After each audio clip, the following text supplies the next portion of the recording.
This talk is based off of 1 Corinthians chapter 8. Have you ever been around a smart aleck? I'm not talking about people who are a little cheeky or just joking around, but people that know more than you do and make sure that you know that they know more than you do. You know what I'm talking about? I'm thinking of people who carry their knowledge on their sleeve, who have this know-it-all attitude. Thinking about people like that, smart alecks. I've sometimes felt intimidated around smart alecks. Sometimes felt a little stupid and a little inadequate. It's because they're so arrogant, the way they carry their knowledge around, believing that themselves to be the smartest person in the room. You know what I'm talking about. That's that kind of smart aleck. Well, Paul, dealing with the church in Corinth, had some smart alecks that he had to work with. So we're going to be looking at that today, particularly based on 1 Corinthians chapter 8 and what's going on there. To really understand what's happening in chapter 8, we're going to look a little bit about what's happening in Corinth. I want to fill in a few things to kind of give some context to what's happening. There's an issue that the Corinthians had brought to the attention of Paul, and it was a matter concerning the eating of meat that had been part of an annual sacrifice to a god or a goddess. See, in Corinth, like every other town throughout the Roman Empire, there were hundreds, thousands of gods and goddesses everywhere. There were temples and shrines. Anywhere, anytime you turned around, you'd be seeing a temple or a shrine towards some god or goddess. They were everywhere. And of course, sacrifices were offered: wheat, wine, oil, but of course, animals sometimes were sacrificed too. And what would happen is that the meat left over from the sacrifices then would be sold at the town meat market, and it'd be mixed in with just meat that hadn't been sacrificed. It was just all be there at the meat market. Now for Jews, big deal. They only sacrifice their animals to God. It would be properly butchered, under kosher rules, and so they didn't have to go to the meat market. They took care of meat themselves. But for Gentiles, they were accustomed to buying meat from the meat market. And the odds were that this meat they bought came from an animal that had been a sacrificial offering, although one could never know for sure. So there was some, who knows? So that's one of the issues that they had to deal with in Corinth, was this question of, was it okay for Christians to buy and consume meat that they bought at the meat market, thinking they might have gotten some meat from a sacrificed animal? But there was another issue that not directly addressed in this portion, more in 1 Corinthians chapter 10, but it had to do with the issue of eating meat in a temple, and in particular, the social hall connected to the temple. See, just like in these days, a lot of churches have social halls or fellowship halls where people can rent out the space to have formal dinners or banquets or wedding parties or birthday parties or whatever, Super Bowl parties. So just like then, in those old days, back in Corinth and throughout the Roman Empire, these temples also would have social halls or banquet facilities that people could rent in order to have their special social events, their parties and the like. And so if you went into one of these social halls, it would be obvious which god or goddess the temple was dedicated to. And while you're sitting there eating your steak, you'll be eating it in the shadow of some pagan statue. So the question was it okay for Christians to be doing that? Now, this was a source of contention in the church in Corinth. Paul needed to weigh in on this subject. And so chapter 8 begins with this argument that some of the Christians were making, whom Paul refers to as the strong Christians. These are the ones who say, all of us possess knowledge. We know there's only one God and no other, and food, it doesn't bring us any closer to God or away from God. It's just meat, so what's the big deal? And that was their attitude. And these are the smart alecks that Paul is having to deal with.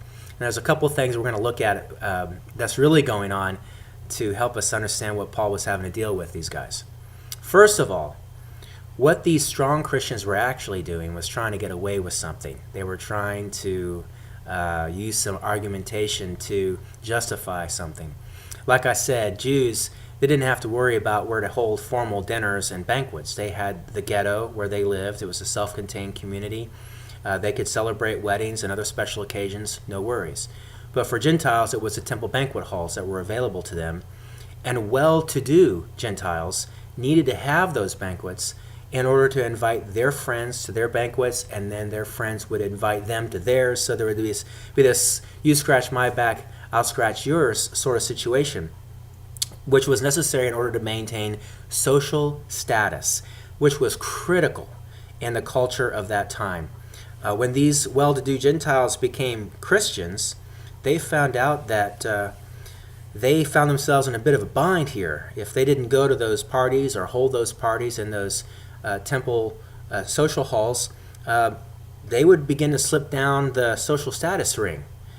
And that mattered. It wasn't just because people may not like you anymore. Oh, they don't invite me to their parties anymore. No. It was economic an issue. I mean, where you stood in the social standing in the society impacted what kind of income you got, what kind of business that you were able to get involved in. Your family depended upon you holding a good social status. And if that starts slipping, that impacts your entire family financially. So it was a matter of real survival, financial survival. And so as a consequence, these Christians had to figure out a way to justify holding parties in the banquet halls of temples. They needed to do this in their mind. They believed their justification was this. They knew what was really true. They knew what was going on. They knew that there was only one God and these idols didn't mean anything. They had this knowledge. They understood these temples were just shells. They had no other real purpose other than to have a place to have a nice party. And, that's what they tried to rationalize with themselves. So these strong Christians were certainly willing to utilize the knowledge that they had gained in order to justify eating meat sacrificed to idols and to eat that meat in temples. And in doing so, they wouldn't have to sacrifice their social standing. Everything's fine. Well, the other thing that Paul had to deal with was that these strong Christians had an attitude toward fellow Christians who were squeamish about eating meat in temples. Their attitude was that these Christians just needed to wise up. They needed to get over this hang-up they had and not be so uptight about eating meat in temples. I mean, they needed to become more sophisticated about their faith rather than allow their old superstitions to continue to prevent them from living as Christians in society. So this needed to be a little more smarter, a little more. Well, as far as Paul was concerned, these strong Christians, they didn't know what they thought they knew. In other words, they claimed that they possessed knowledge, and it's true, they did possess knowledge. But something I have come to understand about the gaining of knowledge, and that is the more educated one becomes, the more one realizes how little or he or she actually knows about something, about any given subject. So there's always more to learn. A new discovery gives birth to 10 more questions. So education ought to make a person a bit more humble about what they know and don't know, recognizing that there's a lot more yet to be known rather than becoming too self-assured in their knowledge about things. But even more to the heart of the matter, these strong Christians seem to lack knowing what love is. It appeared to Paul that they lacked knowledge how to love God well and how to love other people well. They didn't know enough about what matters most of all. Now we, of course, in these days, we don't have to worry about offending somebody for eating meat sacrificed to an idol in a temple. That's no problem in the 21st century in America. But the general principle still holds. Love for God and others matters more than knowledge about God and others. We have to be on guard that we don't show our knowledge or allow our knowledge to confuse us or to block us from being loving to God and loving to others. We also have to be careful that we don't use our knowledge in ways to justify actions that otherwise might be unloving. We don't want our sophisticated knowledge to be an excuse for failing to love or to try and use our sophistication to justify actions that to ordinary people might seem a little confusing or not quite in line with what would be expected. Now, I wonder if sometimes we make things too complicated also with our knowledge. For example, a few days ago, I was listening to Bernie Sanders on C-SPAN. He's a senator from Vermont who identifies as an independent, but in reality is a very liberal Democrat. And he was talking about how to grow America's economy. He was talking about how the past 30 years of trickle-down economics has failed. It's not working.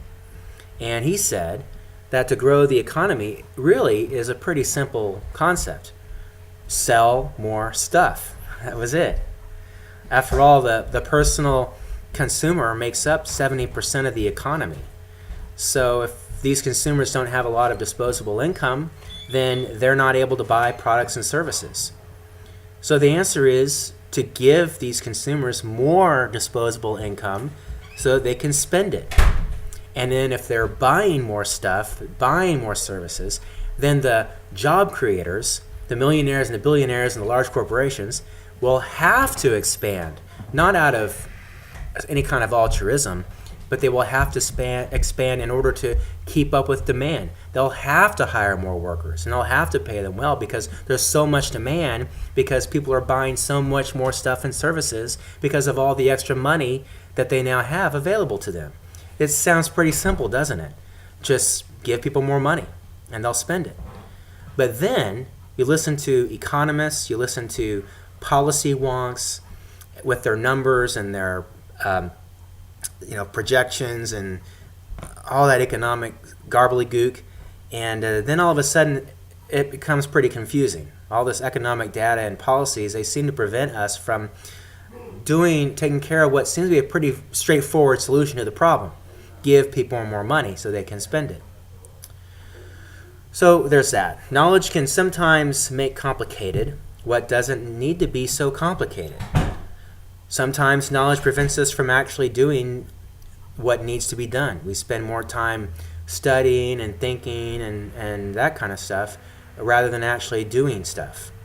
And sometimes knowledge is about knowing a lot of trivial things, peripheral matters, curious, interesting, but not the main thing, the lacking knowledge of what really matters, which for Christians, what really matters above everything else is loving God and loving other people. That's the main thing.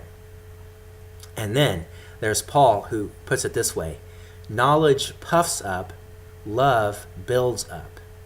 Now that term, translated puffed up, is an interesting term. The term really is related to the image of a bellows, or actually of a bellows being used to blow out air to fan the flames. So it's a metaphor. And puffed up may be a little bit too polite or pedantic of an expression of really what Paul was probably going at. Paul had a way of sometimes being a little crass to make his point. So I want to think that when Paul said puffed up, he didn't mean puffed up. He meant that knowledge is like being full of hot air. Or becoming somebody who's full of knowledge is like a gas bag. You know what I mean? I think that's really what he was trying to get at. And it reminds me of that old joke you've probably heard. PhD stands for piled higher and deeper. It's just a bunch of knowledge, people just spouting off a bunch of stuff. But does it really do anything? Is it really consequential? Does it really build up? Well, love builds up. But knowledge, you fill your head with a lot of information, kind of like a gas bag, okay? Now, obviously, there is nothing wrong with gaining knowledge, obviously. Paul himself was a scholar of the Torah. He was extremely intelligent. He studied at the very feet of Gamaliel, which was one of the greatest, best known, and highly regarded rabbis of that time. So obviously there's nothing wrong with loving to learn. There's nothing wrong with being curious. There's nothing wrong with exploring, and certainly to be a lifelong learner. Of course, that's what we all should be doing. So Paul is certainly not an anti-intellectual, for sure. It's just that for Paul, it matters less what you know, and it matters more that you are known. Did you catch, if you go back there and read what Paul wrote? Paul wrote, anyone who claims to know something does not yet have the necessary knowledge, but anyone who loves God is known by him. is known by him. See, it's less what you know, and it's more about who knows you. For Paul, it's all about relationships. Relationships matter more than knowledge. It's okay to know a lot of things. Does God know you? Do you know God? Do you know other people? Do people know you? What is the state of your relationships? Do you know how to build relationships and maintain relationships and strengthen relationships?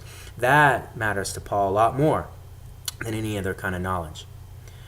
This past week here in Ohio, there was a man who was deeply loved by many in the United Methodist Church, particularly among the clergy, and who passed away. His name is Bill Croy, who died at the age of 66, and he had suffered from ALS for many years.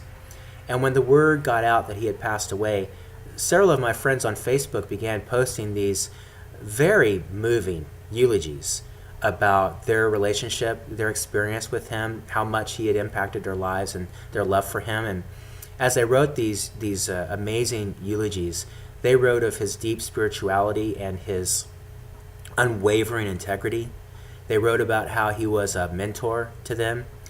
They wrote about how generous he was with his time, how caring he was, and even when he was really struggling with his ALS and it took so much energy, he would not let that stop him from going out of his way to do what he could, to be there for another person, to give of his time and of his energy and his attention, even when he was struggling so much. Such a giving person. And as I read all these eulogies, not one time did I see anybody write about his knowledge or how smart he was. Now, he was clearly a very smart, well-educated man. United Methodist clergy tend to be. But that was not what it was about. It was about how loving he was. It was about his love. Because that is what it's all about, ultimately. That's what matters the most. Sometimes people get too smart for their own britches. Me. Knowledge is power, and we need to learn. We need to have that knowledge because of the power that knowledge has. However, sometimes that power can go to our heads. Ultimately, it's not about how much you know. It's about living a life of love. We love God by following God's commandments, not trying to rationalize avoidance of these commandments through some kind of sophisticated argumentation, trying to argue to ourselves that those commandments don't apply to us because we're above that. We've reached this high level of knowledge, and so God's commandments are just for those other people, but not for us because we're smart. Nah. We love others by building them up, which includes teaching, sharing what we have learned. There's nothing wrong with teaching people, obviously, but we do this in ways that build up, not teaching in ways that cause people to feel insecure or ignorant or stupid or anything like that, but to figure out how to teach people to share the knowledge that we have in ways that is enlightening, that builds up, that encourages, that allows people to say, oh yeah, I get that, yeah. That's what we need to aim for rather than coming across as doctrinaire or a know-it-all. So Paul's encouraging us then to take care, that we live our lives in ways that lift other people up.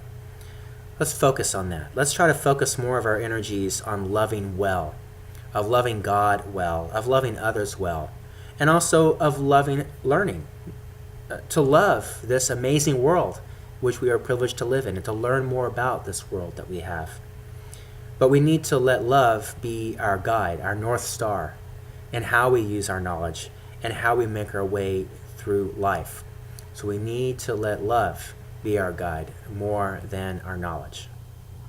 We'll not be posting a sermon next week. I got to take a week off, but I will be back on the Sunday following that. So take care.